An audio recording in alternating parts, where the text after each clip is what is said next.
നമ്മൾ ഇന്ന് ഗലാത്യ ലേഖനത്തിന്റെ 4-ാം അധ്യായത്തിൽ എത്തുകയാണ്.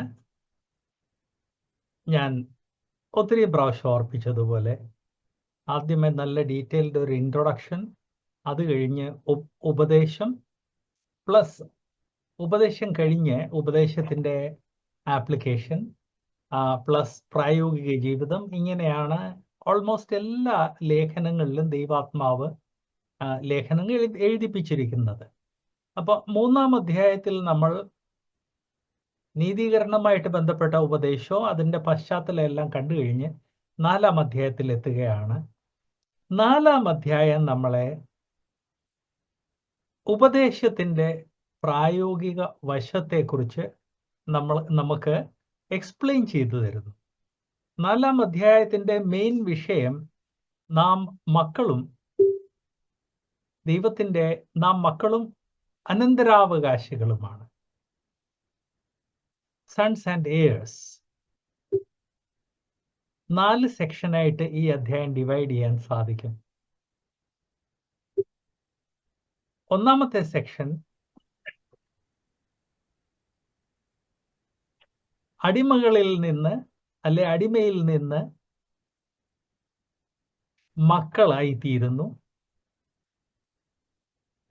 അവരുടെ ഫാമിലീസിൽ ഉള്ള കാര്യമായിരുന്നു. ഞാൻ ഓർപ്പിക്കട്ടെ, മക്കൾ ആദ്യം അടിമകളുടെ അണ്ടറിലായിരുന്നു. അതിൽ നിന്ന് നാം ഒരു കാലത്ത് അടിമകളായിരുന്നു. ഇന്ന് അനന്തരാവകാശികളാണ്. ഇന്ന് വി ആർ സൺസ്, മക്കളാണ് എന്ന് ദൈവവചനം ഓർപ്പിക്കുന്നു. 2, ന്യായപ്രമാണത്തിന്റെ അടിമത്വത്തിൽ മടങ്ങിപ്പോകുന്നതിന്റെ ആപത്തുകൾ. ഗലാത്യയിൽ അതായിരുന്നല്ലോ പ്രശ്നം. അവർ ന്യായപ്രമാണത്തിലേക്ക് മടങ്ങിപ്പോകാൻ വേണ്ടി ശ്രമിക്കുകയായിരുന്നു, പ്രത്യേകിച്ച് പരിച്ഛേദനയിലേക്ക്. അതിന്റെ ആപത്തുകൾ. 3-ാമത്, ഞാൻ ആ വാക്യങ്ങൾ പറയാം. 3-ാമത്, ഗലാത്യ വിശ്വാസികളോട് പൗലോസിന്റെ വ്യക്തിപരമായ അഭ്യർത്ഥന. നാം മറക്കാൻ പാടില്ലാത്തത്, ഈ ലേഖനങ്ങളെല്ലാം ദൈവശ്വാസിയ തിരുവെഴുത്താണെങ്കിലും ദൈവശ്വാസിയ തിരുവെഴുത്തിന്റെ ഒരു പ്രത്യേകത, അത് എഴുതുന്ന ആളിന്റെ പേഴ്സണാലിറ്റിയും അതിൽ വ്യക്തമാകുന്നുണ്ട്. 4-ാമത്തെ സെക്ഷൻ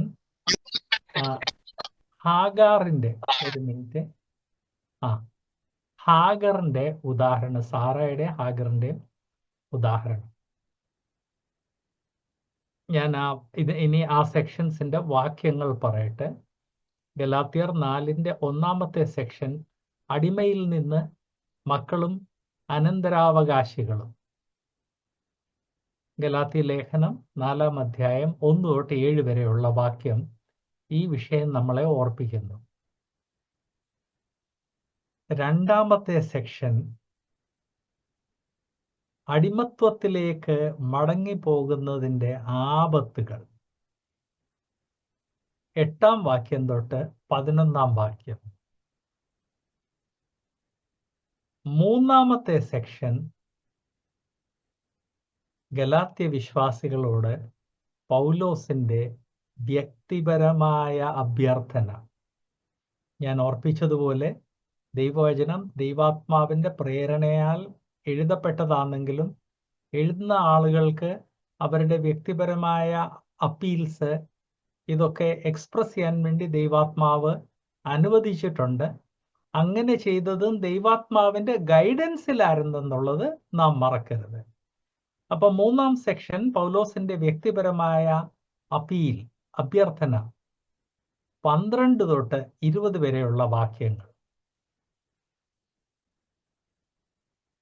4-ാമത്തെ സെക്ഷൻ സാറ ആൻഡ് ഹാഗറിന്റെ ഉദാഹരണം, 21 തൊട്ട് 31 വരെയുള്ള വാക്യങ്ങൾ.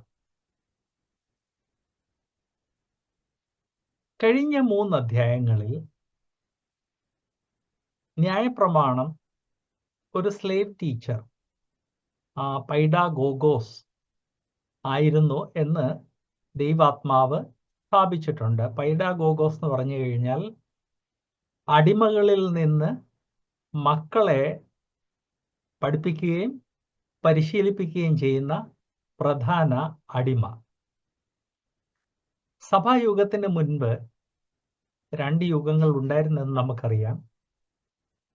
എന്നാൽ ഈ 2 യുഗങ്ങളിലും വെളിപ്പാട് നൽകി എന്നുള്ളതും നമുക്കറിയാം.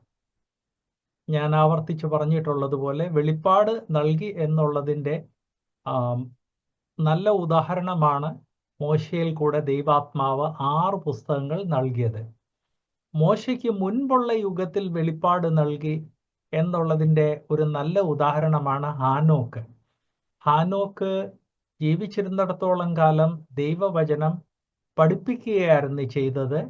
അത് ഹാനോക്കിൻ്റെ കാലം കഴിഞ്ഞ് സഹസ്രാബ്ദങ്ങൾ കഴിഞ്ഞ് BC 400-ലാണ് 400 വരെ അത് വാമൊഴിയായിട്ട് മുന്നോട്ട് ട്രാൻസ്മിറ്റ് ചെയ്തു. BC 400 ആയപ്പോഴത്തേക്ക് യഹൂദന്മാർ സ്വന്തം മാതൃഭൂമി ലൂസ് ചെയ്ത് അന്യനാടുകളിൽ പോയി സെറ്റിലാകുകയും അവരവരുടെ മാതൃഭാഷ മറക്കുകയും ചെയ്തതുകൊണ്ട് BC 400-ലുള്ള കുറെ ഏറെ ലീഡേഴ്സ് അന്ന് വാമൊഴിയായിട്ട് അന്ന് വരെ ലഭ്യമായിരുന്ന ഹാനോക്കിൻ്റെ എല്ലാ പ്രസംഗങ്ങളും എല്ലാ വെളിപ്പാടും എഴുതിയിട്ട് അതാണ് ഹാനോക്കിൻ്റെ പുസ്തകം. അതൊരു കാനോനിക ഗ്രന്ഥമല്ല, എന്നാൽ കാനൺ പറഞ്ഞിരിക്കുന്ന പല കാര്യങ്ങൾ ഹാനോക്കിൻ്റെ പുസ്തകം വായിച്ചു കഴിഞ്ഞാൽ കുറച്ചുകൂടെ വ്യക്തമാകും. സോ ന്യായപ്രമാണം വന്നപ്പോൾ ന്യായപ്രമാണത്തിൻ്റെ ആദ്യ ഭാഗം തന്നെ 6 പുസ്തകങ്ങൾ കൂടെ വെളിപ്പാട് നൽകി. ന്യായപ്രമാണത്തിന് മുൻപ് ദൈവം വാമൊഴിയായിട്ട് വെളിപ്പാട് നൽകി. അന്ന് ആരെ കൊണ്ട് ഒന്നും എഴുതിപ്പിച്ചില്ല. ആ വാമൊഴിയായിട്ടുള്ള വെളിപ്പാട് അതിങ്ങനെ മുന്നോട്ട് പോയി. അത് ദൈവവിശ്വാസ്യമല്ല. ലഭിച്ചവർക്ക് ദൈവാത്മാവിൻ്റെ ഗൈഡൻസ് ആയിരുന്നു. എന്നാൽ വാമൊഴിയായിട്ട് മുന്നോട്ട് പോയത് അത് 100% ദൈവവിശ്വാസ്യമോ കാനോനികമല്ലായിരുന്നു. എന്നാൽ കാനോനികമല്ലാത്ത ഈ അറിവ് പോലും എഴുതിയിട്ടിട്ടുണ്ട്. കാരണം ആ എഴുതിയിട്ടിരിക്കുന്നതിൽ ചിലത് 100% ആക്യുറേറ്റ് ആണ്. അതാണ് യൂദായുടെ ലേഖനത്തിൽ കോട്ട് ചെയ്തിരിക്കുന്നത്. സോ അങ്ങനെ ആദ്യത്തെ തലമുറയിൽ ആദ്യത്തെ ഡിസ്പെൻസേഷനിൽ വെളിപ്പാടുണ്ടായിരുന്നു. രണ്ടാമത്തെ ഡിസ്പെൻസേഷനിൽ വെളിപ്പാടുണ്ടായിരുന്നു. മൂന്നാമത്തെ യുഗം വന്നപ്പോഴാണ് വെളിപ്പാട് കംപ്ലീറ്റ് ആയത്.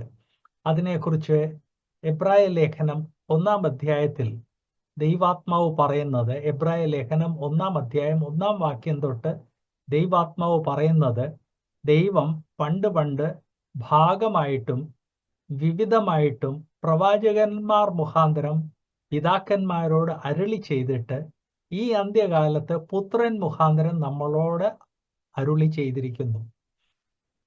സോ ഭാഗമായിട്ട് വെളിപ്പാട് നൽകിയെങ്കിലും പുത്രനിൽ കൂടെ വെളിപ്പാട് പൂർണ്ണമായിട്ട് നൽകി. പൂർണ്ണമായത് വരുമ്പോൾ അംശമായിട്ടുള്ള മാറിപ്പോകും. 1 കൊരിന്ത്യർ 13 പറയുന്നതിൽ പൂർണ്ണമായിട്ടെന്നുള്ളത് ദൈവവചനത്തിൻ്റെ കാനൺ ആണ്. ദൈവവചനത്തിൻ്റെ കാനോൺ AD 70 ആയപ്പോഴത്തേക്ക് കംപ്ലീറ്റ് ആയി എന്ന് ഞാൻ ഇവിടെ ആവർത്തിച്ച് ഓർപ്പിച്ചിട്ടുണ്ട്. ആ വിഷയം ഞാൻ ഇവിടെ പറയാൻ തുടങ്ങിയ പിന്നെ ഞാൻ പറഞ്ഞതുകൊണ്ടല്ല, ഞാൻ പറയാൻ തുടങ്ങിയ പിന്നെ ലോകമെമ്പാടും ആ വിഷയത്തെക്കുറിച്ച് ധാരാളം ഗവേഷണങ്ങൾ നടക്കുന്നുണ്ട്. അതിൽ ചിലർ ദൈവശാസ്ത്രത്തിൽ എൻ്റെ സ്റ്റുഡൻസ് ആണ്. മോസ്റ്റ്ലി ഇംഗ്ലണ്ടിലും അമേരിക്കയിലും ഉള്ളവരാണ്.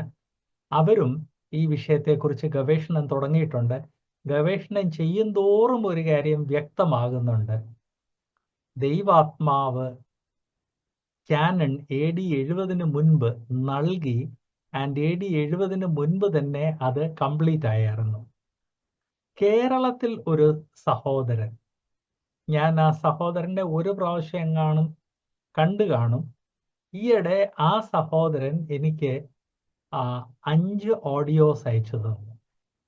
ആ സഹോദരൻ ഇൻഡിപെൻഡൻ്റ് ആയിട്ട് വേദപുസ്തകം പഠിച്ച് ഇവാഞ്ചലിസ്റ്റാണ്. വർഗീസ് വി എന്നാണ് പേര്. താൻ ഇൻഡിപെൻഡൻ്റ് ആയിട്ട് വേദപുസ്തകം പഠിച്ച് വെളിപ്പാട് പുസ്തകം AD 70 മുൻപാണ് എഴുതിയതെന്ന് സ്ഥാപിക്കാൻ സ്ഥാപിച്ച് കുറേ വീഡിയോസ് പ്രൊഡ്യൂസ് ചെയ്തിട്ടുണ്ട്.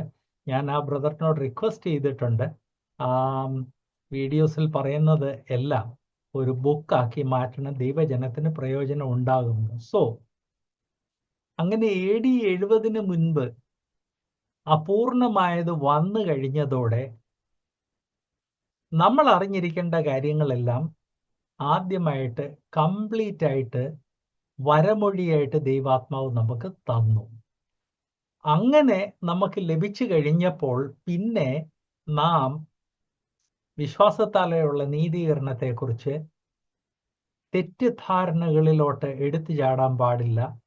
തെറ്റായ ടീച്ചിങ്സ് പഠിപ്പിക്കാൻ പാടില്ല. തെറ്റായ ടീച്ചിങ്സ് പ്രൊമോട്ട് ചെയ്യാൻ പാടില്ല എന്ന് ഞാൻ ഓർപ്പിക്കട്ടെ. ദൈവാത്മാവും ഇവിടെ ഓർപ്പിക്കുന്നുണ്ട്. ഗലാത്യ ലേഖനം എഴുതിയപ്പോൾ ക്യാനോൺ കംപ്ലീറ്റ് ആയില്ലായിരുന്നെങ്കിലും ക്യാനോണിലുള്ള പല ബുക്സ് കംപ്ലീറ്റ് ആയി കഴിഞ്ഞായിരുന്നു. അത് കോപ്പി ചെയ്ത് വളരെ വ്യാപകമായിട്ട് ഡിസ്ട്രിബ്യൂട്ട് ചെയ്യുന്നുണ്ടായിരുന്നു. ആൻഡ് നമ്മൾ അടിമത്വത്തിൽ നിന്ന് സ്വാതന്ത്ര്യത്തിന്റെ യുഗത്തിൽ എത്തിക്കഴിഞ്ഞു എന്നുള്ള കാര്യം ദൈവജനത്തിന് വ്യക്തമായി കഴിഞ്ഞായിരുന്നു. പ്രത്യേകിച്ച് 4 ഗോസ്പൽസ് പഴയ നിയമ യുഗത്തിൽ എഴുതപ്പെട്ടതാണ്. അല്ലെ, പഴയ നിയമ യുഗത്തിന്റെ ഹിസ്റ്ററി പറയുന്നു. എന്നാൽ എഴുതപ്പെട്ടത് സഭായുഗം തുടങ്ങിയ പിന്നാണ്. എന്നാൽ അപ്പോസ്തല പ്രവൃത്തി സഭായുഗത്തിന്റെ ഹിസ്റ്ററി പറയുന്നതിന്റെ കൂടെ തന്നെ സഭായുഗത്തിലെ പല ഡോക്ട്രീൻസ് വ്യക്തമാക്കുന്നുണ്ട്. അവിടെ തുടങ്ങി കാര്യങ്ങൾ ക്ലിയർ ആയിട്ടുണ്ട്. അതുകൊണ്ട് അടിമത്വത്തിൽ മടങ്ങിപ്പോകരുത്. 4-ാം അധ്യായത്തിന്റെ 1-ാം വാക്യത്തിൽ നാം വായിക്കുന്നത് 4:1, അവകാശി സർവത്തിനും യജമാനെങ്കിലും ശിശുവായിരിക്കുന്നിടത്തോളം ദാസനേക്കാൾ ഒട്ടും വിശേഷതയുള്ളവനല്ല. ഈ അടിമ എന്നുള്ള വാക്ക് ഉപയോഗിക്കുന്നത് ആലങ്കാരികമായിട്ടാണ് എന്ന് ഓർപ്പിക്കട്ടെ. ഈ 1-ാം നൂറ്റാണ്ടിൽ അടിമകളാണല്ലോ മക്കളെ പഠിപ്പിച്ചിരുന്നത്. ഗുരുകുല സിസ്റ്റം പോലെയായിരുന്നു. എന്നാൽ അവരവരുടെ വീട്ടിൽ തന്നെയായിരുന്നു ഈ ഗുരുകുല സിസ്റ്റം ഉണ്ടായിരുന്നത്. ആ ഗുരുകുല സിസ്റ്റത്തിൽ മക്കളെ സ്ലേവ് ടീച്ചറിന്റെ കൈക്കീഴിൽ കൊടുത്തു കഴിഞ്ഞാൽ ആ സ്ലേവ് ടീച്ചറിന്റെ ഇഷ്ടപ്രകാരമായിരുന്നു മക്കളെ പഠിപ്പിക്കുന്നത്. അവർക്ക് ഈ മക്കൾക്ക് യാതൊരു രീതിയിലുള്ള അവകാശം ഇല്ലായിരുന്നു. അവർ അവകാശിയായിരുന്നു, എന്ന അവകാശം അന്ന് അവരുടെ ഇല്ലായിരുന്നു. പഠിച്ച് പക്വതയായി കഴിയുമ്പോഴാണ് അവർക്ക് അവരുടെ അവകാശം ലഭിക്കുന്നത്. ഇതുപോലെ തന്നെ ഇതിനു മുൻപ് നമ്മൾ കണ്ടല്ലോ, പഴയ നിയമം ദൈവാത്മാവ് നൽകിയ സമയത്ത് പഴയ നിയമം നമ്മുടെ ഒരു സ്ലേവ് മാസ്റ്റർ അല്ലെ സ്ലേവ് ടീച്ചർ ആയിരുന്നു. ആ സ്ലേവ് ടീച്ചർ കൃപായുഗം വരുന്നത് വരെ ടീച്ചറായിരുന്നു. കൃപായുഗം വന്നു കഴിഞ്ഞു. ഇനിയും ആ അടിമത്വത്തിലേക്ക് തിരിച്ചു പോകരുത്.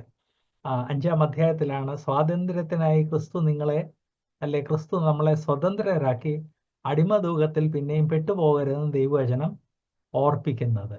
സോ 4-ാം അധ്യായം സ്റ്റാർട്ട് ചെയ്യുന്നത് തന്നെ നമ്മൾ അവകാശികളാണ്, എന്നാൽ ഒരു കാലത്ത് സ്ലേവ് ടീച്ചേഴ്സിന്റെ അണ്ടറിലായിരുന്നു. ഒട്ടും അവരുമായിട്ട് ഡിഫറൻസ് ഇല്ലായിരുന്നു. ബട്ട് ഇന്ന് അവകാശികളാണെന്നുള്ളത് മനസ്സിലാക്കി പിന്നെയും സ്ലേവ് ടീച്ചറിന്റെ കൈക്കീഴിൽ പോയി പഠിക്കുവാൻ വേണ്ടി ശ്രമിക്കരുത്. ഞാൻ ആവർത്തിച്ചോർപ്പിച്ചതുപോലെ ഇന്ന് പഴയ നിയമത്തിലെ ന്യായപ്രമാണം നമ്മളിൽ നല്ല ശതമാനം ആളുകൾക്ക് ഒരു ടെംപ്റ്റേഷന് കാരണമല്ലെങ്കിലും ന്യായപ്രമാണത്തിന് കീഴിലല്ല എന്ന് മനസ്സിലാക്കി നമ്മൾ നമ്മുടേതായ ന്യായപ്രമാണങ്ങൾ ഉണ്ടാക്കുവാൻ വേണ്ടി ശ്രമിക്കാറുണ്ട്. അങ്ങനെ ശ്രമിച്ച ഒരു വേർപെട്ട ഗ്രൂപ്പാണ് എക്സ്ക്ലൂസീവ് ബ്രദറൻ എന്ന് പറയുന്നത്. അവർക്ക് സ്വാതന്ത്ര്യത്തിന്റെ സുവിശേഷം പര്യാപ്തമല്ലാത്തത് കൊണ്ട് അവർ അവരുടേതായ ന്യായപ്രമാണം ഉണ്ടാക്കി ന്യായപ്രമാണം വിശുദ്ധ തിരുവെഴുത്തിനേക്കാൾ കൂടുതൽ പ്രാധാന്യം കൊടുത്തു. അങ്ങനെ അവരൊരു കൾട്ടായിട്ട് മാറി. സോ ദൈവജനം പ്രത്യേകം ശ്രദ്ധിക്കേണ്ടത്, നമ്മൾ നമ്മുടെ ഓൺ ന്യായപ്രമാണം ഉണ്ടാക്കി തുടങ്ങിയാൽ നമ്മൾ ഒരു കൾട്ടായിട്ട് മാറും. കേരളത്തിൽ അങ്ങനെ ഇതുവരെ സംഭവിച്ചിട്ടില്ല.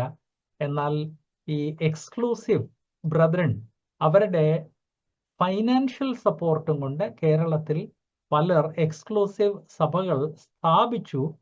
എന്നാൽ ആ സഭകൾ അധികം സ്പ്രെഡ് ചെയ്തില്ല, കേരളത്തിലെ പ്രത്യേക സിറ്റുവേഷന്റെ കാരണം കൊണ്ട്. കേരളത്തിൽ തന്നെ എക്സ്ക്ലൂസീവ് മൂവ്മെന്റ്,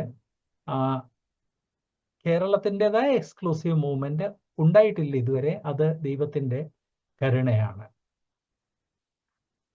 ഇത് അങ്ങനെ വരാതിരിക്കട്ടെ എന്ന് ഞാൻ പ്രാർത്ഥിക്കുന്നു. ഇതുമായിട്ട് ബന്ധപ്പെട്ട പല വാക്യങ്ങൾ നമ്മൾ ദൈവവചനത്തിൽ കാണുന്നു. ഗലാത്യ ലേഖനം 3:24-25 ഈയിടെ നമ്മൾ പഠിച്ചു. ഗലാത്യ ലേഖനം 3:26 ഈയിടെ പഠിച്ചു. ഗലാത്യർ 3:29 ഈയിടെ പഠിച്ചു. അതൊന്നും നാം ഇപ്പം എടുക്കുന്നില്ല. ഞാൻ ജസ്റ്റ് ഒന്ന് ഓർപ്പിച്ചു എന്ന് മാത്രമേ ഉള്ളൂ.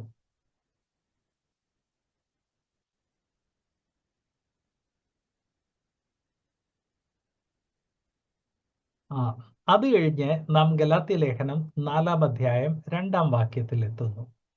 ഗലാത്യർ 4:2. 4:2 നാം വായിക്കുന്നത്, പിതാവ് നിശ്ചയിച്ച അവധിയോളം രക്ഷകന്മാർക്കും ഗൃഹവിചാരന്മാർക്കും കീഴ്പ്പെട്ടവനത്രേ എന്ന് ഞാൻ പറയുന്നു. ഇത്രയും അധികം ഈ വിഷയം ചർച്ച ചെയ്യേണ്ട ആവശ്യമുണ്ടോ എന്ന് പെട്ടെന്ന് തോന്നിയെന്നിരിക്കും. നമ്മൾ ആ 1-ാം നൂറ്റാണ്ടിലെ സിറ്റുവേഷൻ ഒന്ന് ശ്രദ്ധിക്കണം. നാം രക്ഷിക്കപ്പെട്ട് സ്നാനപ്പെട്ട് വിശ്വാസത്തിന്റെ കമ്മിറ്റ്മെന്റിൽ വന്നത് ഒരു ജൂയിഷ് പശ്ചാത്തലത്തിൽ നിന്നല്ല, മറ്റൊരു പശ്ചാത്തലത്തിൽ നിന്നാണ്. എന്നാൽ ഗലാത്യയിലുള്ള ധാരാളം വിശ്വാസികൾ ജൂയിഷ് പശ്ചാത്തലത്തിൽ നിന്ന് വന്നതുകൊണ്ട് ആ യഹൂദ മതം, അവരുടെ ന്യായപ്രമാണം ഒരു കണ്ടീഷനിൽ അവരെ അങ്ങ് വിട്ടുമാറുന്നില്ലായിരുന്നു. അത് മനസ്സിൽ വെച്ച് വേണം ഈ പിന്നെയും ഇത് റിപ്പീറ്റ് ചെയ്ത് ദൈവാത്മാവ് എന്തുകൊണ്ട് പറയുന്നു എന്നുള്ളത് ശ്രദ്ധിക്കേണ്ടത്. നമ്മുടെ കാര്യം പറഞ്ഞാൽ നമ്മിൽ പലർ മാർത്തോമ, യാക്കോബ, കത്തോലിക്ക, ഹിന്ദു, മുസ്ലിം, മറ്റു പശ്ചാത്തലങ്ങളിൽ നിന്ന് വന്നവരുണ്ട്. അങ്ങനെ വന്നവരുടെ പശ്ചാത്തലം കൂടെ അവർ ക്രിസ്തീയ വിശ്വാസത്തിലോട്ട് കൊണ്ടുവരുവാനുള്ള സാധ്യതയുണ്ട്, ഞാൻ കൊണ്ടുവന്നിട്ടുമുണ്ട് എന്നുള്ള കാര്യം ഞാൻ ഓർപ്പിക്കട്ടെ. പ്രത്യേകിച്ച് യേശുക്രിസ്തുവിൻ്റെ ദൈവത്വത്തെ തള്ളിപ്പറയുക, ത്രിത്വോപദേശത്തെ തള്ളിപ്പറയുക, മറ്റു മതങ്ങളിൽ ദൈവവിശ്വാസിയ വെളിപ്പാട് കാണുക, ഈ കാര്യങ്ങളെല്ലാം നമ്മുടെ ഇടയ്ക്ക് നടന്ന കാര്യങ്ങളാണ്. അത് കാരണം നമ്മുടെ പശ്ചാത്തലം മറന്നു പോകാൻ അത്ര എളുപ്പമല്ല. അതുകൊണ്ടാണ് ദൈവാത്മാവ് ഇവിടെ യഹൂദന്മാരോട് സംസാരിക്കുമ്പോൾ ആവർത്തിച്ച് അവരെ ഓർപ്പിക്കുന്നത്, നിങ്ങൾ ജന്മനാ അല്ലെ ജനറ്റിക്കലി യഹൂദന്മാരാണെങ്കിലും ഇന്ന് ന്യായപ്രമാണ യുഗത്തിന് കീഴിലല്ല, നിങ്ങൾ കൃപായുഗത്തിലാണ്. അതുകൊണ്ടാണ് 2-ാം വാക്യം ഓർപ്പിക്കുന്നത്. ദൈവം നിശ്ചയിച്ച ഒരു കാലമുണ്ടായിരുന്നു, ആ നിശ്ചയിച്ച അത്രയും കാലം രക്ഷകന്മാർക്കും ഗൃഹവിചാരന്മാർക്കും കീഴ്പ്പെട്ട് നിന്നു എന്നുള്ളത് സത്യമാണ് എന്ന് ദൈവജനം മനസ്സിലാക്കണം. 1-ാം വാക്യത്തിൽ പറഞ്ഞതിൻ്റെ ഒരു എക്സ്പ്ലനേഷൻ ആണ് ഇത്. ഞാൻ ഓർപ്പിച്ചതുപോലെ അന്ന് അടിമകൾ ധാരാളം ഉണ്ടായിരുന്നല്ലോ, അവരുടെ കീഴിലായിരുന്നു. അപ്പം ദൈവാത്മ ഇവിടെ ഓർപ്പിക്കുന്നത് അത് ഒരു നല്ല ഉദാഹരണമാണ്. നിങ്ങൾ ന്യായപ്രമാണത്തിന് കീഴിലായിരുന്നു എന്ന് നിങ്ങൾ മനസ്സിലാക്കണം. എന്നാൽ ഇന്ന് ന്യായപ്രമാണത്തിന് കീഴിൽ അല്ല. ഗലാത്യ ലേഖനം 3-ാം അധ്യായത്തിന്റെ 24-25 ഇതുമായിട്ട് ബന്ധപ്പെട്ടതാണ്. അതൊക്കെ നമ്മൾ പഠിച്ചതായതുകൊണ്ട് വായിക്കുന്നില്ല. ഗലാത്യർ 3:26 ഇതുമായിട്ട് ബന്ധപ്പെട്ടതാണ്. ഇതേ അധ്യായത്തിൽ 4-5 ഇതുമായിട്ട് ബന്ധപ്പെട്ടതാണ്. റോമ ലേഖനം 8:15 നമുക്കൊന്ന് വായിക്കാം, ഇതുമായിട്ട് ബന്ധപ്പെട്ടതാണ്. റോമർ 8:15. റോമർ 8:15 ഓർപ്പിക്കുന്നത്, നിങ്ങൾ പിന്നെയും ഭയപ്പെടുവാൻ തക്ക അടിമത്വത്തിന്റെ ആത്മാവിനെ അല്ല, നാം അബ്ബാ പിതാവേ എന്ന് വിളിക്കുന്ന പുത്രത്വത്തിന്റെ ആത്മാവിനെ അത്രേ പ്രാപിച്ചത്. ഒരു കുട്ടി തൻ്റെ ജീവിതത്തിന്റെ ട്രെയിനിങ് പീരീഡിൽ ഈ സ്ലേവ് ടീച്ചറിന്റെ കൈക്കീഴിലായിരുന്നപ്പോൾ ആ സ്ലേവ് ടീച്ചറിനെ ഭയന്ന് ജീവിച്ചേ പറ്റുമായിരുന്നു. ആ സ്ലേവ് ടീച്ചർ ആഗ്രഹിച്ചാൽ കുട്ടിയെ ഏത് രീതിയിൽ വേണമെങ്കിലും ശിക്ഷിക്കാമായിരുന്നു. പേരൻസ് അതിൽ ഇന്റർഫിയർ ചെയ്യത്തില്ലായിരുന്നു.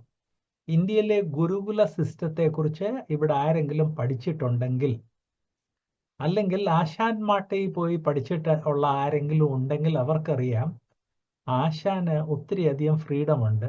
വേണ്ടി വന്ന സ്റ്റുഡൻസിനെ അടിക്കുകയൊക്കെ ചെയ്യും. ചില ഗുരുകുലത്തിൽ കുട്ടികളെ വല്ലാതെ മർദ്ദിക്കുമായിരുന്നു. സോ ദൈവാത്മാവ് ഇവിടെ ഓർപ്പിക്കുന്നത്, എന്തിനാണ് ഈ ഭയം? എന്തിന്? ഗലാത്യ വിശ്വാസികളെ, നിങ്ങളുടെ മനസ്സിൽ ഭയം എന്തിന്? അത് തന്നെയാണ് റോമാലേഖനം 8:15 ഓർപ്പിക്കുന്നത്. നിങ്ങൾ പിന്നെയും ഭയപ്പെടുവാൻ തക്കവണ്ണം അടിമത്വത്തിന്റെ ആത്മാവിനെ അല്ല, അബ്ബാ പിതാവേ എന്ന് വിളിക്കുന്ന പുത്രത്വത്തിന്റെ ആത്മാവിനെ അത്ര പ്രാപിച്ച്. ഇതൊരു പുതിയ യുഗമാണ്. ഈ പുതിയ യുഗത്തിൽ നാം രക്ഷയുടെ അനുഭവം പ്രാപിച്ച സമയം തൊട്ട് നമുക്ക് പുത്രത്വത്തിന്റെ ആത്മാവാണ് ലഭിച്ചിരിക്കുന്നത്. അബ്ബാ പിതാവേ എന്നുള്ളത് പുതിയ നിയമകാലത്ത് പിതാവിനെ അഡ്രസ് ചെയ്യാൻ വേണ്ടി, അല്ലെ അഭിസംബോധന ചെയ്യാൻ വേണ്ടിയുള്ള ഒരു സ്പെഷ്യൽ വാക്കായിരുന്നു. ഇന്ന് 21-ാം നൂറ്റാണ്ടിലെ പിതാക്കന്മാരെ അഡ്രസ് ചെയ്യാൻ വേണ്ടി ഒത്തിരി വളരെ സ്നേഹം നിറഞ്ഞ വാക്കുകളുണ്ട്. ഡാഡി എന്നുള്ളത് കോമൺ ആണ്. എന്നാൽ എൻ്റെ ഓൺ ഫാമിലിയിൽ എത്രയോ പിള്ളേരെ ഡാഡി എന്ന് വിളിക്കുന്നവരെ ഡാഡുയി എന്നാണ് വിളിക്കുന്നത്. അത് ഡാഡിയോടുള്ള സ്നേഹത്തിന്റെ എക്സസിനെ കാണിക്കുന്നു. പുതിയ നിയമത്തിൽ കാലത്ത് അതുപോലെ തന്നെയായിരുന്നു അബ്ബാ പിതാവേ എന്നുള്ളത്. അങ്ങനെയുള്ള ഒരു ആത്മാവാ തന്നിരിക്കുന്നത്. അതുകൊണ്ട് ഗലാത്യ വിശ്വാസികളെ, നിങ്ങൾ ഈ ന്യായപ്രമാണത്തെ വിചാരിച്ച്, ന്യായപ്രമാണത്തെക്കുറിച്ച് ചിന്തിച്ച് ഭയപ്പെടേണ്ട ആവശ്യമില്ല. ഭയത്തിന്റെ ആത്മാവ് നിങ്ങളിൽ ഉണ്ടാകരുത് എന്ന് ദൈവാത്മാവ് പഠിപ്പിക്കുന്ന അതുമായിട്ട് ബന്ധപ്പെട്ട ഒരു വാക്യമാണ് റോമലേഖനം 8:15. ഇതുപോലെ തന്നെ ഇതുമായിട്ട് ബന്ധപ്പെട്ട വാക്യങ്ങളാണ് കൊലോസ്യ ലേഖനം 2:20-22. കൊലോസ്യ ലേഖനം 2:20-22. അവിടെ നാം വായിക്കുന്നത്, നിങ്ങൾ ക്രിസ്തുവിനോടുകൂടെ ലോകത്തിന്റെ ആദ്യ പാഠങ്ങളെ സംബന്ധിച്ച് മരിച്ചു എങ്കിൽ ലോകത്തിൽ ജീവിക്കുന്നവരെ പോലെ കൽപ്പനകൾക്ക് കീഴ്പ്പെടുന്നത് എന്തിന്? തൊടരുത്, തൊടരുത് എന്നിങ്ങനെയുള്ള കൽപ്പനകൾ മനുഷ്യരുടെ കൽപ്പനകളും ഉപദേശങ്ങളും അനുസരിച്ചുള്ളവ അത്രേ. കൊലോസ്യ ലേഖനം നമ്മൾ പഠിക്കുമ്പോൾ അവിടെ വ്യക്തമാകുന്നത്, ഗലാത്യ ലേഖനത്തിൽ പരിച്ഛേദനയും ന്യായപ്രമാണം അനുസരിക്കുന്ന ഒരു ഇഷ്യൂ ആയിരുന്നെങ്കിൽ, കൊലോസ്യയില് പല രീതിയിലുള്ള മനുഷ്യനിർമ്മിത ചടങ്ങുകൾ വലിയ ഒരു ഇഷ്യൂ ആയിരുന്നു. അപ്പൊ അതുകൊണ്ട് വിശ്വാസികൾ ചില കാര്യങ്ങളെ തൊടാൻ പാടില്ല, ചിലത് ഭക്ഷിക്കാൻ പാടില്ല, അങ്ങനെയുള്ള പല രീതിയിലുള്ള നിയമങ്ങളുണ്ടായിരുന്നു. ദൈവാത്മാവ് ഇവിടെ ഓർപ്പിക്കുന്നത്, നിങ്ങൾ ക്രിസ്തുവിനോടുകൂടെ ലോകത്തിന്റെ ആദ്യ പാഠങ്ങളെ സംബന്ധിച്ച് മരിച്ചു കഴിഞ്ഞവരാണ്. അതുകൊണ്ട് എന്തിനാണ് ഈ ആദ്യ പാഠങ്ങളിൽ തിരിച്ചു പോകുന്നത്? ഇന്നും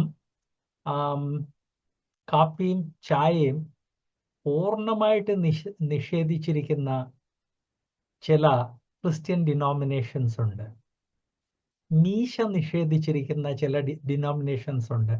അവിടെ മേമീശ വെക്കുന്നവർക്ക് തിരുവത്താഴം കൊടുക്കാറില്ല. ഞാൻ ഡയറക്റ്റ്ലി അങ്ങനെയുള്ള കോൺഗ്രിഗേഷൻസ്, വേർപാടുകാരുടെ അല്ല, ഡയറക്റ്റ്ലി അങ്ങനെയുള്ള കോൺഗ്രിഗേഷൻസ് വിസിറ്റ് ചെയ്തിട്ടുണ്ട്. വിസിറ്റ് ചെയ്ത് ആ സഭകളിൽ പ്രസംഗിക്കാൻ പ്രസംഗിച്ചിട്ടുണ്ട്, എന്നാൽ തിരുവത്താഴം അവര് തന്നിട്ടില്ല എന്നുള്ള കാര്യം ഓർപ്പിക്കട്ടെ. തന്നായിരുന്നെങ്കിൽ പാർട്ടിസിപ്പേറ്റ് ചെയ്യണോ വേണ്ട എന്നുള്ള അത് വേറെ കാര്യം. ഏതായാലും തിരുവത്താഴം തന്നിട്ടില്ല, പ്രസംഗിക്കാൻ വിളിച്ചിട്ടുണ്ട്. കാരണം അവരുടെ ക്യാനണിനനുസരിച്ച് മേമീശ വെക്കുന്നത് ജഡീകത്വത്തിന്റെ അടയാളമാണ്. എക്സാക്ട്ലി കൊലോസയിലുള്ളത്. അത് തുടരുതേ, ഇത് ഭക്ഷിക്കരുതേ, ഡോണ്ട് ഡു ദിസ്. നോ, നമ്മൾ അങ്ങനെയുള്ള നിയമങ്ങൾക്ക് അധീനരല്ല എന്ന് ദൈവാത്മാവ് ഓർപ്പിക്കുന്നു.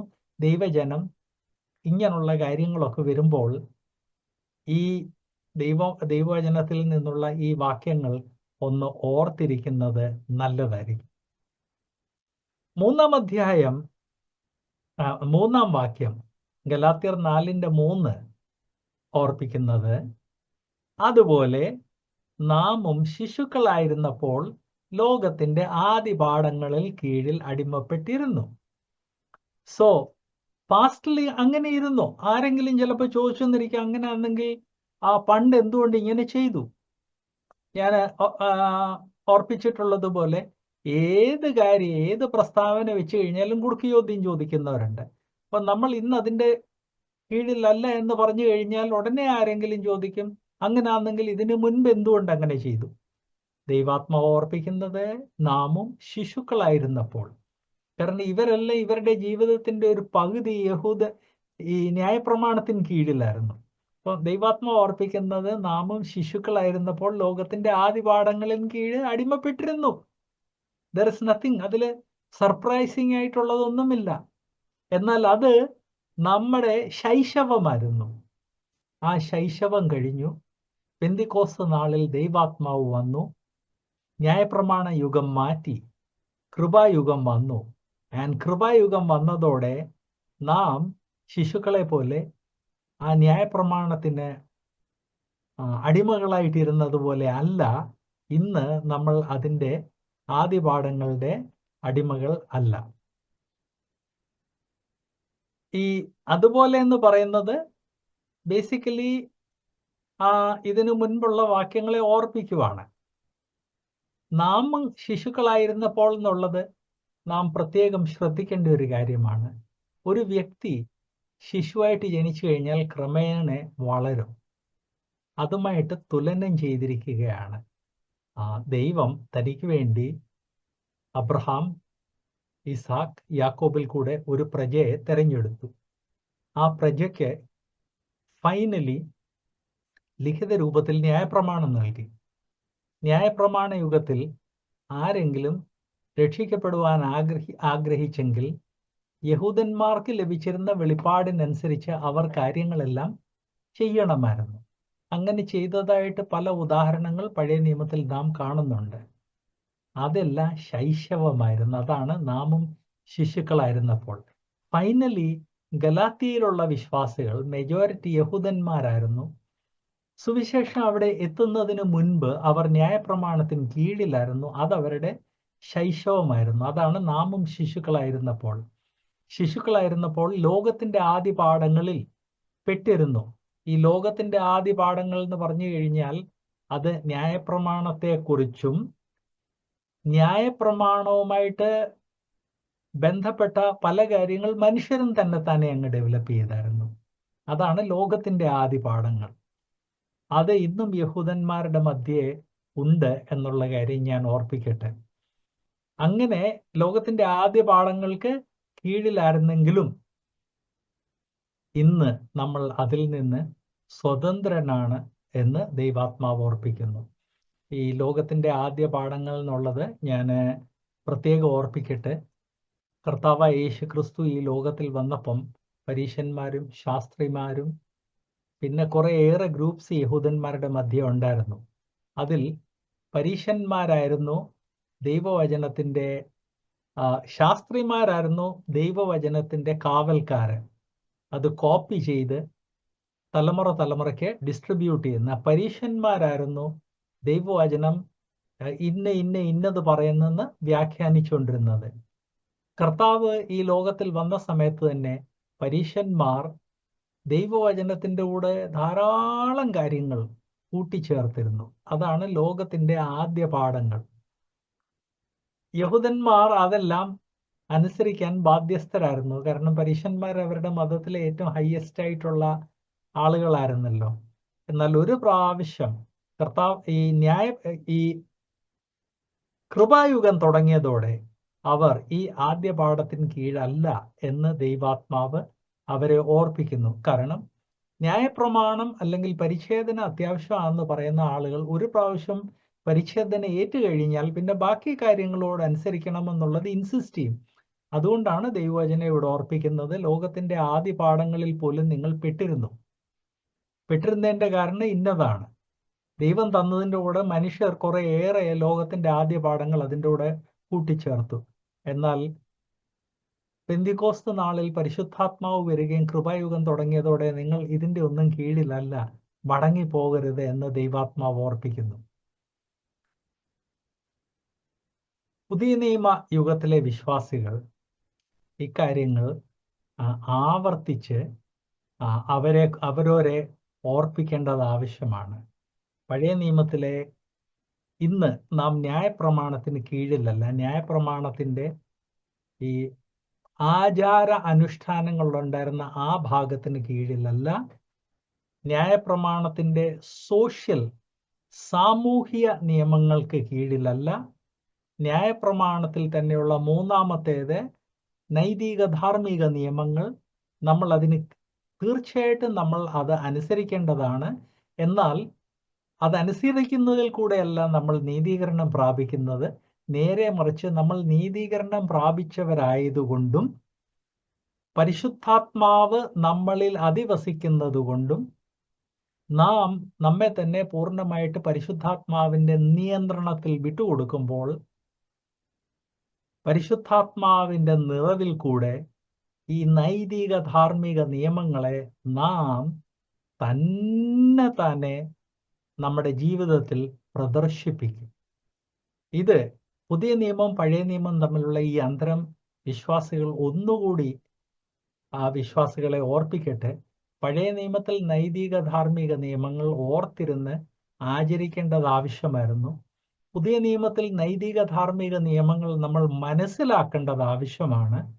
എന്നാൽ നാം നമ്മുടെ ജഡത്തിൻ്റെ ശക്തിയിലല്ല ഇത് ഇങ്ങനെയുള്ള കാര്യങ്ങൾ ചെയ്യുന്നത്. നേരെ മറിച്ച് പരിശുദ്ധാത്മ സ്നാനയേറ്റ നമ്മളിൽ പരിശുദ്ധാത്മാവ് അധിവസിക്കുന്നു. പരിശുദ്ധാത്മാവ് അധിവസിക്കുന്നതിൻ്റെ കാരണം കൊണ്ട് പരിശുദ്ധാത്മാവ് നമ്മളെ നിയന്ത്രിക്കാൻ ആഗ്രഹിക്കുന്നു. നമ്മുടെ ജീവിതത്തിൻ്റെ നിയന്ത്രണം പരിശുദ്ധാത്മാവിന് വിട്ടുകൊടുക്കുമ്പോൾ നാം പരിശുദ്ധാത്മാവാൽ നിറവുള്ള ആളുകളായി മാറുന്നു. അങ്ങനെ പരിശുദ്ധാത്മാവാൽ നിറവുള്ള ആളുകളായി മാറുമ്പോൾ ദൈവവചനത്തിൻ്റെ നൈതിക ധാർമ്മിക നിയമങ്ങളെ നാം തന്നെ പരിശുദ്ധാത്മാവിൻ്റെ നിയന്ത്രണത്തിൽ തന്നെ നമ്മളത് ഒബേ ചെയ്യുന്നതായിരിക്കും. അങ്ങനെ ഒബേ ചെയ്യുന്ന വ്യക്തിയുടെ ജീവിതത്തിൽ പല കാര്യങ്ങൾ കാണപ്പെടും. അതിലൊന്നാണ് ആത്മാവിൻ്റെ ഫലം. അയൽക്കാരനെ അവനവനെ പോലെ സ്നേഹിക്കുക എന്നുള്ളത്, അത് ആത്മാവിൻ്റെ ഫലം നമ്മുടെ ജീവിതത്തിൽ പ്രൊഡ്യൂസ് ചെയ്യുമ്പോൾ അല്ലെ കാണപ്പെടുമ്പോൾ അയൽക്കാരനെ നാം നമ്മെ തന്നെ സ്നേഹിക്കുക എന്നുള്ള ആ കൽപ്പന നമ്മുടെ ജീവിതത്തിൽ ഫുൾഫിൽ ആകും. മുൻപോട്ട് പോകുന്നതിന് മുൻപ് ഒരു ചോദ്യം ഞാൻ ഒന്ന് ചോദിക്കട്ടെ. സഹോദര സഹോദരിമാരെ, നാം വളരെ സീരിയസ്ലി നമ്മുടെ ടെസ്റ്റ്മണി എന്ത്? വിശ്വാസികളുടെ മുൻപിലും ഈ ലോകത്തിൻ്റെ മുൻപിലും നമ്മുടെ ടെസ്റ്റ്മണി എന്ത് എന്ന് ഒന്ന് ചിന്തിക്കുന്നത് അത്യാവശ്യമാണ്.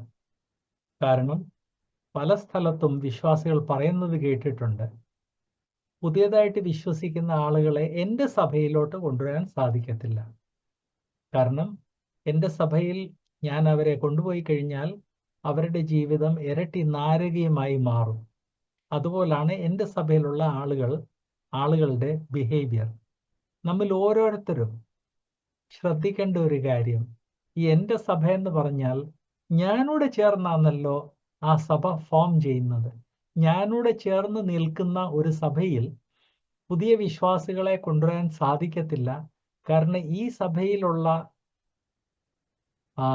പരസ്പരമുള്ള കോൺഫ്ലിക്റ്റ്, ഷണ്ഠ, വൈരാഗ്യം കാണുമ്പോൾ അവരുടെ ജീവിതം ഇരട്ടി നാരകീയമായി മാറുമെങ്കിൽ ഞാൻ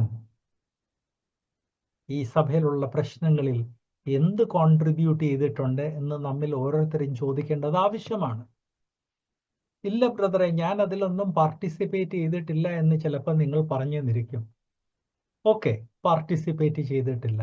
എന്നാൽ സഭയിലുള്ള ഈ കാര്യങ്ങളൊക്കെ കണ്ട് മനസ്സ് നൊന്ത് നീറി പ്രാർത്ഥിച്ചിട്ടുണ്ടോ? ഇല്ലെങ്കിൽ നാം തെറ്റായ രീതിയിലാണ് പാർട്ടിസിപ്പേറ്റ് ചെയ്യുന്നത് എന്നുള്ള കാര്യം ഓർപ്പിക്കട്ടെ. ഈ വാക്യങ്ങൾ നമ്മളെ എല്ലാവരെയും ഓർപ്പിക്കുന്ന ഒരു കാര്യമാണ്. നാം ആവർത്തിച്ച് നമ്മുടെ പേഴ്സണൽ വ്യക്തി ജീവിതത്തെ പരിശോധിക്കണം, നമ്മുടെ വിശുദ്ധിയെ പരിശോധിക്കണം, നമ്മുടെ സമർപ്പണത്തെ പരിശോധിക്കണം. അതുപോലെ തന്നെ മറ്റുള്ളവരോടുള്ള, സഹോദരനോടുള്ള സ്നേഹം നമ്മൾ പരിശോധിക്കണം. നമ്മുടെ ജീവിതത്തിൽ ഉണ്ടോ ഇല്ലയോ എന്ന് പരിശോധിക്കണം. ഗലാത്യ ലേഖനത്തിൽ നാം ഈ കൃപായുഗത്തിൽ വന്നതിൻ്റെ കാരണം കൊണ്ട് നമ്മുടെ ജീവിതത്തിൽ വരേണ്ട മാറ്റങ്ങളെക്കുറിച്ച് പഠിക്കുമ്പോൾ നമ്മിൽ ഓരോ വിശ്വാസിയും അവരവരുടെ ജീവിതത്തെക്കുറിച്ചും കാഴ്ചപ്പാടിനെക്കുറിച്ചും സമൂഹത്തിലും സഭയിലും നമ്മുടെ ഇൻഫ്ലുവൻസിനെ കുറിച്ചും സീരിയസ്ലി ചിന്തിക്കേണ്ടതാണ്. ഇതേ കാര്യങ്ങൾ ദൈവവചനത്തിൽ മറ്റു പലയിടത്ത് പറഞ്ഞിട്ടുണ്ട്. ഗലാത്യ ലേഖനം 3:24-25 ഇതിനു മുമ്പ് ഞാൻ പറഞ്ഞല്ലോ, നമ്മൾ പഠിച്ചതാണ്. കൊലോസ്യ ലേഖനം 2:20.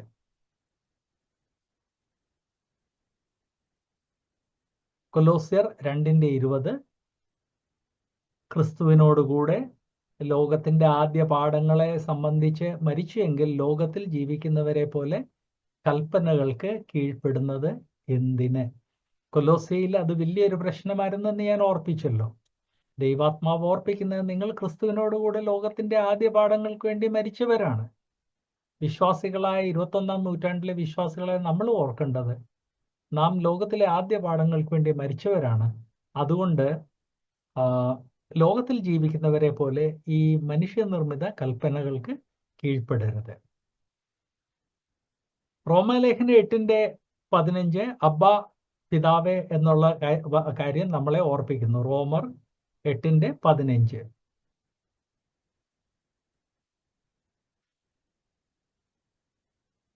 2 പത്രോസ് 2:19 നമ്മളൊന്ന് വായിച്ചിരിക്കേണ്ട വാക്യമാണ്. ഇതുമായിട്ട് ബന്ധപ്പെട്ട് 2 പത്രോസ് 2:19 ഓർപ്പിക്കുന്നത്,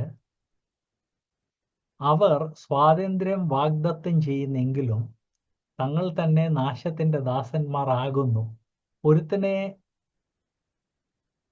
ഏത് ജയിക്കുന്നുവോ അതിന് അവൻ ദാസനായി തീരുന്നുവല്ലോ. നമ്മൾ പ്രത്യേകം ശ്രദ്ധിക്കേണ്ടത്, സഭായുഗത്തിൽ അല്ലെ കൃപായുഗത്തിലെ എല്ലാ തലമുറകളിലും വന്ന് വിശ്വാസികളോട് പല രീതിയിലുള്ള സ്വാതന്ത്ര്യം വാഗ്ദത്തം ചെയ്യുന്ന ആളുകളുണ്ട്. പല രീതിയിൽ.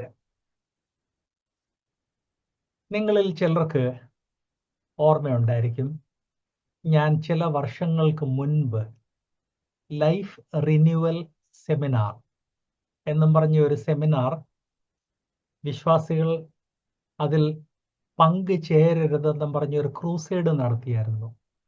കാരണം ഈ സെമിനാർ അതിൽ ചെന്ന് അറ്റൻഡ് ചെയ്ത് കഴിഞ്ഞാൽ ആത്മീക ജീവിതത്തിൽ വലിയ സ്വാതന്ത്ര്യം ഉണ്ടാകുന്നായിരുന്നു അവരുടെ പ്രോമിസ്. എന്നാൽ വളരെ ക്രമീകൃതമായിട്ട് ഞാൻ കാണിച്ചു തന്നായിരുന്നു, സ്വാതന്ത്ര്യമല്ല, ഈ സെമിനാർ പോയി അറ്റൻഡ് ചെയ്ത് കഴിഞ്ഞാൽ ആത്മീക അടിമത്വമാണ് സംഭവിക്കുന്നത്. ആൻഡ് അന്ന് ഞാൻ പറഞ്ഞതുപോലെ തന്നെ കേരളത്തിൻ്റെ വടക്കൻ ഭാഗത്ത് ഈ സെമിനാറിൽ പോയി പങ്കുചേർന്ന പലര് വേർപാട് സഭ വിട്ടുപോയി. ഗൾഫ് രാജ്യങ്ങളിൽ ഈ സെമിനാറിൽ പോയി പങ്കുചേർന്നവർ പലർ വേർപാട് സഭ വിട്ടുപോയി. ഒരു കൾട്ട് ഗ്രൂപ്പ് പോലെ തന്നെ ആയിത്തീർന്നു. ബൈബിളിൽ നിന്നല്ലാതെ അല്ലെങ്കിൽ ബൈബിളിന്റെ ഉപദേശം അല്ലാതെ ആരെ സ്വാതന്ത്ര്യം വാഗ്ദത്തം ചെയ്താലും നമ്മൾ അതിൽ പെട്ടുപോകരുത്. ആൻഡ് ഇങ്ങനെയുള്ള ഓരോ രീതിയിലുള്ള ടീച്ചിങ്സ് ഓരോ സമയത്ത് ഇങ്ങനെ തലപൊക്കാറുണ്ട്. ചില രീതിയിൽ ധ്യാനം ചെയ്തു കഴിഞ്ഞാൽ നമ്മുടെ മെഡിറ്റേഷൻ ദൈവത്തോട് നമ്മളെ അത് വളരെയധികം അടുപ്പിക്കും എന്നും പറഞ്ഞുള്ള ടീച്ചിങ്സ് വരാറുണ്ട്. ഈ ദിവസങ്ങളിലെ വേർപാട് സഭകളിൽ അങ്ങനെ അധികം കാണുന്നില്ലെങ്കിലും ഇന്നല്ലേ നാളെ ഇത് തലപൊക്കും എന്ന് ഞാൻ ഓർപ്പിക്കട്ടെ. ഇതെല്ലാം സ്വാതന്ത്ര്യം പ്രോമിസ് ചെയ്തെങ്കിലും നമ്മളെ അടിമത്വത്തിലേക്ക് കൊണ്ടുപോവുകയാണ് എന്ന് നമ്മൾ ഒരിക്കലും മറക്കരുത്. അവർ സ്വാതന്ത്ര്യം വാഗ്ദത്തം ചെയ്യുന്നെങ്കിലും തങ്ങൾ തന്നെ നാശത്തിന്റെ ദാസന്മാരാകുന്നു. അതുകൊണ്ട് ദൈവവചനത്തിൽ നിന്ന് നമ്മൾ പഠിച്ചിട്ടുള്ള കാര്യമല്ലാതെ ഏതെങ്കിലും രീതിയിലുള്ള ഒരു പ്രാക്ടീസ് എത്ര ഫേമസ് ആയിട്ടുള്ള ഒരു വ്യക്തിയാണെങ്കിലും നമ്മുടെ മധ്യയെ കൊണ്ടുവന്നു കഴിഞ്ഞാൽ നമ്മൾ ഇമ്മീഡിയറ്റ്ലി അതിനെ റിജക്റ്റ് ചെയ്യണം. കാരണം ഒരുത്തനെ ഏത് ജയിക്കുന്നുവോ അതിനവൻ ദാസനായി തീർന്നു. അങ്ങനെയുള്ള പ്രാക്ടീസസ് നമ്മളെ അടിമത്വത്തിലേക്ക് കൊണ്ടുപോവുകയാണ്. 4-ാമത്തെ 5-ാമത്തെ വാക്യത്തിൽ നാം കാണുന്നത് 4-ഉം 5-ഉം. എന്നാൽ കാലസമ്പൂർണത വന്നപ്പോൾ ദൈവം തൻ്റെ പുത്രനെ സ്ത്രീയിൽ നിന്ന് ജനിച്ചവനായി ന്യായപ്രമാണത്തിന് കീഴ് ജയിച്ചവനായി നിയോഗിച്ചത് അവൻ ന്യായപ്രമാണത്തിന് കീഴുള്ളവരെ വിലയ്ക്ക് വാങ്ങിയിട്ട് നാം പുത്രത്വം പ്രാപിക്കേണ്ടതിന് തന്നെ. ആ പശ്ചാത്തലം കഴിഞ്ഞ് ദൈവത്തിൻ്റെ കാലസമ്പൂർണതയായെന്ന് ഓർപ്പിക്കുന്നു. ഈ കാലസമ്പൂർണത എന്ന് പുതിയ നിയമം പറയുന്നത് പഴയ നിയമത്തിലുള്ള പ്രവചനങ്ങളുടെ അടിസ്ഥാനത്തിലാണ്. കർത്താവായ യേശുക്രിസ്തു ഈ ലോകത്തിൽ കടന്നു വരുമെന്നും കർത്താവായ യേശുക്രിസ്തു ഒരു യാഗമായി തീരുമെന്നും അതിൽ കൂടെ രക്ഷ ഓഫർ ചെയ്യുമെന്നുള്ള കാര്യം പഴയ നിയമത്തിൽ ധാരാളം പ്രവചനങ്ങളുണ്ട്, നിഴലുമുണ്ട്. പഴയ നിയമത്തിൽ പാപയാഗത്തിൻ്റെ സമയത്ത് ആ കുഞ്ഞാട് കർത്താവായ യേശുക്രിസ്തുവിന്റെ ക്രൂശിയാഗത്തെ ഓർപ്പിച്ചിരുന്നു. അന്ന് അതൊരു നിഴലായിട്ടായിരുന്നു. എന്നാൽ കുറെ കൂടെ കഴിയുമ്പോൾ പ്രവാചകന്മാരുടെ പുസ്തകങ്ങൾ വരുമ്പോൾ അവിടെ കർത്താവായ യേശുക്രിസ്തുവിന്റെ ക്രൂശ് മരണത്തെക്കുറിച്ച് തന്നെ പറയുന്നുണ്ട്. തിരുവത്താഴത്തിന്റെ സമയത്ത് പല രീതിയിലുള്ള ഡിവോഷൻസിൽ നമ്മൾ പ്രവാചകന്മാരുടെ പുസ്തകത്തിൽ നിന്ന് എടുക്കാറുണ്ടല്ലോ. അതെല്ലാം കർത്താവായ യേശുക്രിസ്തുവിനെ കുറിച്ച് പറയുന്ന ഭാഗങ്ങളാണ്. ആ പറഞ്ഞ കാര്യങ്ങൾ നടന്നത് കാലസമ്പൂർണതയായപ്പോഴാണ്. അങ്ങനെ കാലസമ്പൂർണതയായപ്പോൾ ദൈവം തൻ്റെ പുത്രനെ സ്ത്രീയിൽ നിന്ന് ജനിച്ചവനായി. അത് കർത്താവായ യേശുക്രിസ്തുവിന്റെ കന്യകാ ജനനത്തെക്കുറിച്ച് പറയുന്നു. കർത്താവായ യേശുക്രിസ്തു ഒരു കന്യയിൽ കൂടെ ജനിച്ചതിന്റെ കാരണം നമുക്കറിയാമല്ലോ. പുരുഷനും സ്ത്രീയുടെയും കൂടെ സംയോജനത്തിൽ കൂടെ ഉണ്ടാകുന്നവർ എല്ലാവരും പാപികളാണ്. കർത്താവായ യേശുക്രിസ്തു ഒരു മനുഷ്യനായിട്ട് ജനിക്കേണ്ടത് ആവശ്യമായിരുന്നു. അതുകൊണ്ട് ഒരു സ്ത്രീയെ തെരഞ്ഞെടുത്തിട്ട് ജഡാവതാരമായ കർത്താവായ യേശുക്രിസ്തുവിനെ ആ സ്ത്രീയിൽ ദൈവാത്മാവ് സ്ഥാപിക്കുകയാണ് ചെയ്തത്. അതാണ് കന്യക ജനനം, അല്ലെ കന്യക പ്രഗ്നൻസി. അത് ഓർപ്പിച്ചാണ് ഇവിടെ പറഞ്ഞിരിക്കുന്നത്, സ്ത്രീയിൽ നിന്ന് ജനിച്ചവനായി. സ്ത്രീയുടെയും പുരുഷന്റെയും കൂടെ കോമ്പിനേഷനിൽ കൂടെ അല്ല. അങ്ങനെ വെർജിൻ ബർത്ത് പ്രാപിച്ച് എന്നാൽ ന്യായപ്രമാണത്തിന് കീഴിൽ തന്നെ ജനിച്ചു. മറിയ ഒരു ജൂയിഷ് സ്ത്രീ ആയിരുന്നതുകൊണ്ട് മറിയയിൽ കൂടെ ജനിച്ചവൻ ഒരു ജൂ ആയിരുന്നു. ഒരു യഹൂദനായതുകൊണ്ട് ന്യായപ്രമാണത്തിന് കീഴായിരുന്നു. എന്നാൽ ന്യായപ്രമാണത്തിന് കീഴുള്ളവരെ വിലയ്ക്ക് വാങ്ങി പുത്രത്വം പ്രാപിക്കേണ്ടതിന് താൻ ചെയ്തു. ഇവിടെ 1-2 കാര്യങ്ങൾ പെട്ടെന്ന് ഓർപ്പിക്കാൻ ആഗ്രഹിക്കുന്നു. കാലസമ്പൂർണത എന്നുള്ള വാക്ക് നമ്മളെല്ലാം മനസ്സിലാക്കേണ്ടത് ആവശ്യമാണ്. മനുഷ്യരുടെ ഹിസ്റ്ററി നാം മനുഷ്യ കണ്ണുകളും നോക്കിയാൽ യാതൊരു രീതിയിലുള്ള ഓർഡർ നമ്മൾ അതിൽ കാണുന്നില്ല. ഒരു എഴുത്തുകാരൻ ഒരു പ്രാവശ്യം പറഞ്ഞത്, ഒരു 100 ഉറുമ്പിനെ എടുത്ത് മഷിയിൽ മുക്കിയിട്ട് ഒരു വെള്ള പേപ്പറിലോട്ട് ഇട്ട് കഴിഞ്ഞാൽ ആ ഉറുമ്പുകൾ നടക്കുമ്പോൾ ആ പേപ്പറിൽ ഉണ്ടാകുന്ന യാതൊരു രീതിയിലും ഓർഡർ ഇല്ലാത്ത ആ പടം അല്ലെങ്കിൽ ആ മാപ്പ് പോലാണ് മനുഷ്യന്റെ ഹിസ്റ്ററി. യാതൊരു രീതിയിലുള്ള ഒരു ഓർഡർ കാണുന്നില്ല. അത് മനുഷ്യന്റെ കാഴ്ചപ്പാടാണ്. എന്നാൽ അങ്ങനെ മനുഷ്യന്റെ കാഴ്ചപ്പാടിൽ യാതൊരു രീതിയിലും ഓർഡർ ഇല്ലാത്ത ആ ഹിസ്റ്ററി ബാക്ക്ഗ്രൗണ്ടിൽ നിന്ന് ദൈവം നിയന്ത്രിക്കുന്നുണ്ടായിരുന്നു. അതുകൊണ്ടാണ് ദൈവത്തിൻ്റെ കണക്കിനനുസരിച്ച് അതിലൊരു കാലസമ്പൂർണത ഉണ്ടായിരുന്നു. ആ കാലസമ്പൂർണത വന്നപ്പോൾ ദൈവം തൻ്റെ പുത്രനെ ഒരു സ്ത്രീയിൽ കൂടെ ഈ ലോകത്തിൽ അയച്ചു. അതയച്ചതോടെ ലോകത്തിൻ്റെ ഹിസ്റ്ററി രണ്ടായിട്ട് സ്പ്ലിറ്റ് ചെയ്തു എന്നുള്ളത് നമുക്കറിയാം. അപ്പം മനുഷ്യന്റെ നോട്ടത്തിൽ ഈ ലോകത്തിൻ്റെ ഹിസ്റ്ററിയിൽ ഒരു രീതിയിലുള്ള ഒരു ഓർഡർ ഇല്ലെങ്കിലും ദൈവത്തിൻ്റെ ഔട്ട്ലുക്കിൽ അങ്ങനെയല്ല. ദൈവത്തിൻ്റെ ഔട്ട്ലുക്കിൽ അത് കണ്ടിന്യൂസ് ആയിട്ട് പ്രോഗ്രസ് ചെയ്യുമായിരുന്നു. കാലസമ്പൂർണത വന്നപ്പോൾ കർത്താവായ യേശു ക്രിസ്തു ഈ ലോകത്തിൽ മനുഷ്യനായിട്ട് അവതരിച്ചു. ഇതുമായിട്ട് ബന്ധപ്പെട്ട് ഒരു കാര്യം ഞാൻ ക്ലോസിങ്ങിൽ ഓർപ്പിക്കട്ടെ. ബ്രദേഴ്സ്, സിസ്റ്റേഴ്സ്, നമ്മളൊക്കെ നമ്മുടെ സഭകൾ വീക്ഷിക്കുമ്പോൾ, വേർപാട് പ്രസ്ഥാനം വീക്ഷിക്കുമ്പോൾ എല്ലാം വളരെ തറവായിട്ട് ഡിസോർഗനൈസ്ഡ് ആയിട്ട് ചിലപ്പോൾ തോന്നിയെന്നിരിക്കും.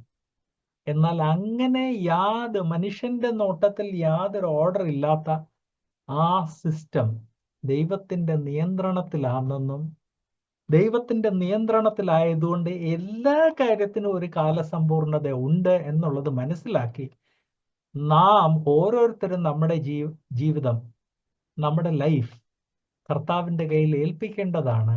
ആൻഡ് നമ്മുടെ ജീവിതത്തിൽ ദൈവത്തിൻ്റെ കാലസമ്പൂർണതയിൽ ദൈവം എന്താഗ്രഹിക്കുന്നു അത് നിറവേറാൻ വേണ്ടി നാം എവ്രി ഡേ ദൈവത്തോട് അഭ്യർത്ഥിക്കേണ്ടതാണ്. ഒരു പ്രാവശ്യം കൂടെ ഓർപ്പിക്കട്ടെ, നാം നമ്മുടെ സ്വന്തം ജീവിതത്തെ നോക്കിയാലോ, നമ്മുടെ കുടുംബത്തെ നോക്കിയാലോ, സഭയെ നോക്കിയാലോ, വേർപാട് പ്രസ്ഥാനത്തെ നോക്കിയാലോ എല്ലായിടത്തും പല രീതിയിലുള്ള അരാജകത്വം കാണുന്നുണ്ട്. എന്നാൽ അങ്ങനെയുള്ള അരാജകത്വത്തിൻ്റെ മധ്യേ ദൈവത്തിൻ്റെ ഒരു കാലസമ്പൂർണത ഉണ്ടായിരുന്നു. ആ കാലസമ്പൂർണതയിലാണ് കർത്താവായ യേശു ക്രിസ്തു ഈ ലോകത്തിൽ വന്നത്. അതുപോലെ തന്നെ എൻ്റെയും നിങ്ങളുടെയും ജീവിതത്തിലും ദൈവം പ്രവർത്തിക്കുന്നുണ്ട്. ആൻഡ് ആ പ്രവർത്തനത്തിൻ്റെ ഒരു കാലസമ്പൂർണത വന്നുകൊണ്ടേ ഇരിക്കുകയാണ്. അത് മനസ്സിലാക്കി കർത്താവെ, അടിയന്റെ ജീവിതത്തിൽ അവിടുത്തെ കാലസമ്പൂർണതയ്ക്കനുസരിച്ച് അടിയൻ എന്ത് ചെയ്യണമെന്ന് ഓരോ ദിവസം നമ്മൾ പ്രാർത്ഥിക്കേണ്ടത് ആവശ്യമാണ്. ആ കാലസമ്പൂർണതയ്ക്ക് വേണ്ടി ജീവിക്കേണ്ടത് ആവശ്യമാണ്. ഇക്കാര്യങ്ങൾ മനസ്സിലാക്കാൻ ദൈവാത്മാവ് നമ്മിൽ ഓരോരുത്തരെയും സഹായിക്കട്ടെ. God bless you.